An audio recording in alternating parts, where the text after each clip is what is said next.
Well, let's bring in three members of Parliament to discuss the latest developments on the assisted dying legislation. And a reminder that in just a few minutes, we will also be hearing from senators on this key story. But from the foyer of the House of Commons now, we're joined by Sean Casey, the Parliamentary Secretary to the Minister of Justice. Michael Cooper is the Justice Critic for the official opposition, and Marie Rankin is the Justice Critic for the NDP. Good to see you all again, gentlemen. Thanks, Peter. As we continue to follow this story. Mr. Casey, let me start with you. The next step for the assisted dying bill is the Senate. Is there any remaining hope inside the government that this bill will actually be passed by the deadline you've set and the court has set of next Monday?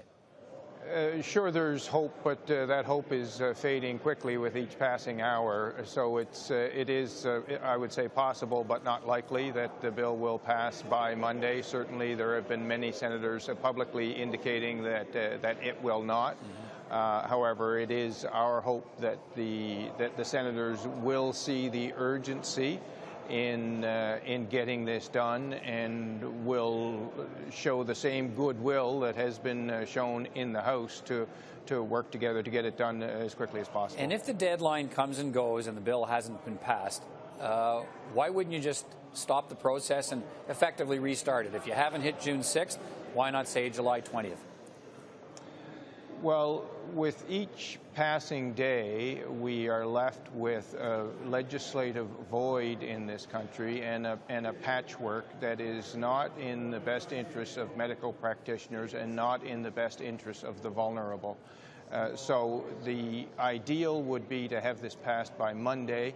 The second best option would be to have it passed on Tuesday, and so on. Okay. Mr. Cooper, if there's no law in place by Monday, June 6th, how do you expect those in the medical and healthcare professions to react? Well, first of all, there won't be legislation passed by Monday. I think it's a dead certainty that there won't be legislation passed on Monday. First of all, we have really only 3 sitting days in terms of the Senate getting the bill passed, and then given that there's almost every indication that there will be amendments from the Senate, that means it has to come back to the House. So it's not going to happen by June 6th. And it does beg the question why the minister is not bringing forward an application as we speak to the Supreme Court to ask for not a 6-month or a 4-month extension, but a 6-week extension or a 1-month extension to allow sufficient time for the legislation to get through both houses. I agree with Mr. Casey that members on all sides of the House, however there are differences of opinion, have at least been working in recognition of the deadline. I believe that is true in the Senate, and I think that there would be a compelling argument to be made to the court to ask for a short-term extension to avoid the vacuum that will arise absent legislation. Mr. Rankin, how do you believe the government should proceed? If it's acknowledging it's not going to hit the deadline of June 6th, what should it do instead then? It should take the time to get it right, Peter. I mean, the bill is unconstitutional. Its central provision has been said to be unconstitutional by most Canadian experts in constitutional law. The Alberta Court of Appeal, just recently the Ontario Court, says the whole premise of the bill is wrong. It does not comply with Carter. Why they won't take a few extra days to get it right is really beyond me. Mr. Casey, what's the answer to that? Well, the answer to that is that if you ask 4 constitutional lawyers, you might get 5 opinions. There were today in La Presse 4 constitutional experts in the province of Quebec. 3 of the 4 indicated that it was constitutional. 1 said that it wasn't. They were all from different institutions. We've heard from Diane Pache. We've heard from Hamish Stewart. There is no unanimity among legal experts with respect to the allegations that Mr. Rankin is setting forth. Well, but that would seem the Canadian Bar Association and the Barreau de Quebec and Joseph Harvey and. Well, in the lack of a consensus, some might suggest that's all the more reason to petition the court. Yeah, if we can't get it right, let's send it to the court. If the government's so sure they're going to require a whole bunch of suffering people to go back to the Supreme Court, that's simply wrong. Why can't we take the time to get it right so those people who aren't near the end of life aren't required to go back to the court to have the court tell them again that they won that right? Mr. Casey, if there's not a consensus among constitutional experts, maybe the court could settle it. Well, maybe someday the court will be asked to settle it, but for now, our priority is to have a law in place that protects the vulnerable and that provides certainty to the medical profession, and one that the medical profession and pharmacists and nurses are all broadly, of which they are broadly supportive, to give them the clarity that they need in view of the court's decision. Mr. Cooper, what do you think asking the court for an extension of, say, 6 weeks? What would be the lay of the land in the interim then? Well, if we had asked the court for an extension and they granted the extension, then what would remain in place is the process that is currently in place, wherein Canadians who wish to access physician-assisted dying could apply to the court, and a judge could determine whether they meet the criterion. That may not be the ideal process on a long-term basis, but for a 4-week or 6-week time frame, I think that it is a reasonable process to have. What it would provide is uniformity across Canada. What we will have on June 6, absent a law and no extension, is a patchwork. The colleges are stepping in, but there's no consistency in terms of the standards that the colleges are providing for. The province of Alberta, for example, is coming forward with legislation. So we have a patchwork, and what we need to avoid is inconsistency and have consistency, and that's why I think it is appropriate to bring an application. Now, it's true the court may not grant it, but I don't see any harm in trying. Mr. Rankin, how concerned are you about this notion of a patchwork? I wish we had a bill in place that we could all support and there would be no patchwork that results. But in the meantime, we have every college of physicians and surgeons in the land stepping up with rules to govern what happens in the interim. And don't forget, Peter, we have as well the Supreme Court's very stringent criteria that they put out in the Carter case itself. This idea of a vacuum or a deadline is just wrong. We are ready to go. It's unfortunate the government took so long to get the bill before us to do the job that we need to do. Let's take the time to do it right for all Canadians. Okay, so that our viewers, I guess, understand the process here, let me set it out in terms of the legislative process. Here's what to watch for. So if a bill from the House has been amended by the Senate, and the Senate says it has lots of amendments it wants to deal with, the Senate sends a message to the House letting the House know the amendments and seeking consent from the House.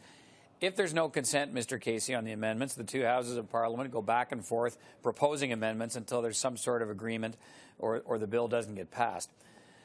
Do you think that's solvable by Tuesday, if there's this back and forth of things that senators want and the House may not want to give them? It's really difficult to speculate. The Senate did a pre-study, and some of the conclusions of that pre-study suggested that there were senators in support of advanced directives, which would indicate broadening access, and there were some that were supportive of limiting the right of medical assistance in dying to terminally ill patients. So there were some suggestion from the report that came from the Senate pre-study that they wanted a tighter, more restrictive bill. So given that that was the result of the committee work, to try to speculate what's going to come out of the Senate, if any, by way of amendments is a bit of a mug's game, quite frankly. Yeah, but it would seem to suggest longer than 2 or 3 days of dealing with it, Mr. Cooper, wouldn't it? And Mr. Rankin, both of it. It sounds like they could be in for a fairly long, because then then the Senate does stuff that not all parliamentarians may like, and then it's back into the House again and back and forth. Yeah, that's right. Right? That's right. I agree, and it's why I think the minister needs to go to the Supreme Court and ask for an extension. And quite frankly, it's not just crystal clear today or yesterday. It was crystal clear that the June 6th deadline would not be met before we rose at the end of last week, and yet the minister has done nothing. Mr. Rankin, the Prime Minister said today that, and I guess he said as much at the beginning of the process, but government ministers seem to be suggesting it more, and that's the first step in this process, and that there will be more moves later, but this is the beginning of the conversation on assisted suicide. How do you feel when he frames it that way? I don't buy his frame at all. I mean, after all, we're trying to implement, we're required to implement the Supreme Court's decision. The idea that we can do a little bit of it now and maybe deal with those people whose charter rights are not protected a little bit later, and then we'll do advanced directives, and then we'll do other things. Look, this is about implementing a decision of the Supreme Court. We didn't have to do this, Peter.